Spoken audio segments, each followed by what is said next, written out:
A fé que nunca duvida é uma fé que não pensa, pois mesmo a fé que luta com a dúvida é suficiente para se agarrar a Jesus Cristo e nunca mais soltá-lo. Essa foi uma frase de um famoso pregador chamado Charles Spurgeon, pregador batista, que era chamado de o príncipe das pregações. Muito famoso.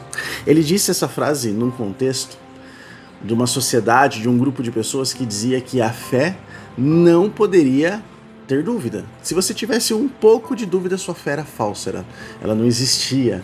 Se você pensasse um pouco, se você lutasse com seus pensamentos, não, então significa que você não tem fé. Spurgeon dizia não, a fé é justamente isso. É a luta com as dúvidas, é a luta às vezes com desânimo, é a luta às vezes com a descrença. Mas se você tiver um pouco de fé, isso já é suficiente para você se agarrar a Jesus Cristo. A sua atitude de fé pode ser muitas vezes maior do que a multidão de pensamentos, de dúvidas na sua cabeça. Deus sabe disso também. Por isso que na sua palavra ele deixa escrito para que você não tenha medo, como está escrito aqui em Isaías 41:10. Não tenha medo, pois eu sou com você.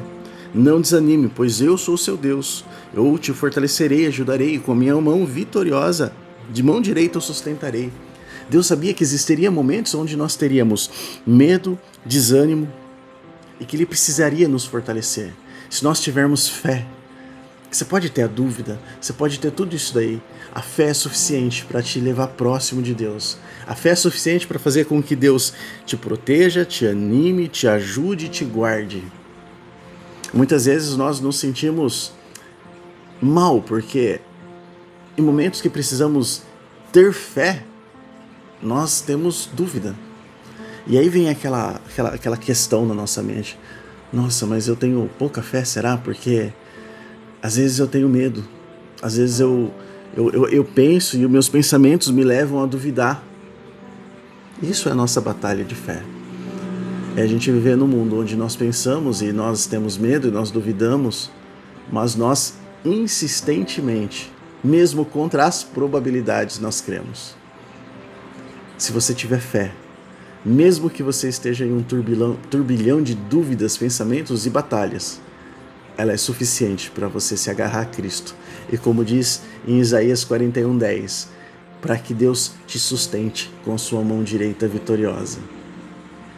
Tenha fé. Está tendo dúvida? Está às vezes desanimado? Mantenha a fé, pois ela te aproximará de Deus. Que Deus abençoe seu dia.